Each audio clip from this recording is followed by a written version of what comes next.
Hold on to your hats, folks. Haiti's political rollercoaster just took another wild turn.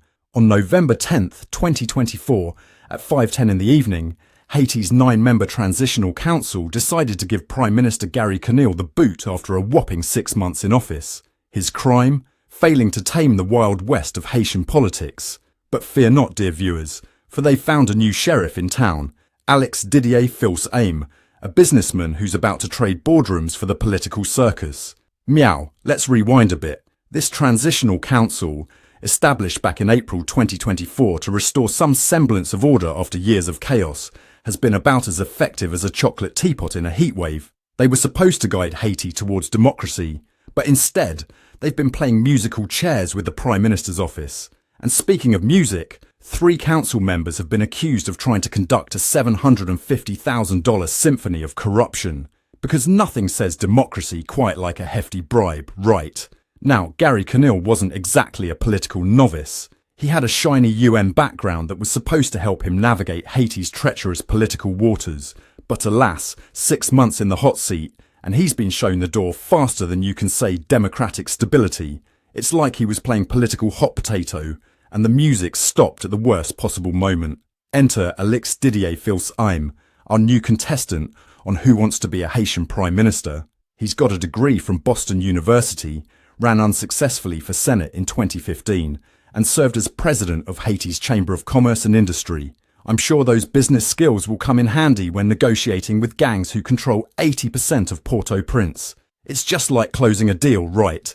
Except instead of signing contracts, you're dodging bullets. But let's talk numbers, shall we?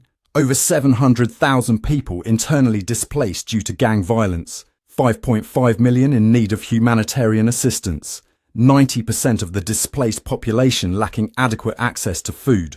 Oh, and let's not forget the cherry on top, an inflation rate of 36.8%. It's like the country's playing economic limbo, and the bar just keeps getting lower. And the Haitian gourd? It's doing its best impression of a skydiver without a parachute, plummeting to about 131 gourds per US dollar. I'm no economist, but I'm pretty sure that's not the kind of freefall you want your currency to be in. Remember when Haiti last held elections?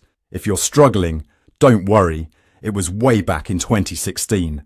Since then, it's been a revolving door of political drama, assassinations and more corruption allegations than you can shake a bribe at. The assassination of President Jovenel Moise in July 2021 was like someone took the already unstable Jenga tower of Haitian politics and gave it a good kick. Now, I know what you're thinking. Surely the international community is stepping in to help. Well, CARICOM held an emergency summit and the UN is, well, being the UN. But let's be real, at this point, their thoughts and prayers approach is about as effective as using a water pistol to fight a forest fire. Former Justice Minister Bernard Gousset called Conille's dismissal illegal, saying the council was overextending its powers. But in a country where the rule of law is more of a polite suggestion, who's really keeping score? So, what's next for Haiti? Will Fils-Aim be the hero the country needs? Or just another name in the long list of I tried? At this rate, Haiti's going through prime ministers faster than I go through catnip. Don't be surprised if next week we see a cat appointed as prime minister. At least it would have 9 lives to navigate this political minefield. One thing's for sure, while Haiti's politicians play musical chairs, it's the everyday Haitians who are left without a seat when the music stops. They're the ones facing the real consequences of this political merry-go-round, struggling with skyrocketing prices, rampant insecurity, and a future that looks about as stable as a house of cards in a hurricane. If you're having trouble keeping up with Haiti's political musical chairs, don't worry. Hit that subscribe button, and I'll be your personal political DJ, keeping you in tune with all the latest hits and misses. Because in the grand concert of global democracy, Haiti's performance is a stark reminder that sometimes the most challenging notes to hit are the ones that create harmony and stability. Remember, my friends, in the game of Haitian politics, the only constant is change. This has been Ron de Parmesan, bringing you the news with a side of sardonic reality. Stay classy and stay informed.